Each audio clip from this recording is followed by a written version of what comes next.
how to change your polling rate on your GameSir controller. So this basically means how much input your controller just gives to your PC or whatever device you're going for. And in our case, what you're gonna have to do is you're gonna have to open your browser and just download the GameSir Nexus app. What you're gonna do from there is connect your controller, and then you'll be able to change whatever setting you want that is available in the app itself.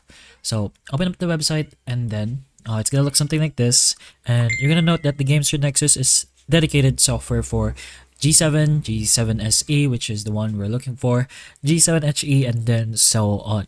So just go ahead and press on download over here and then fill up the installation, and then you can go ahead and open up the app. In the app itself, it's gonna look something like this.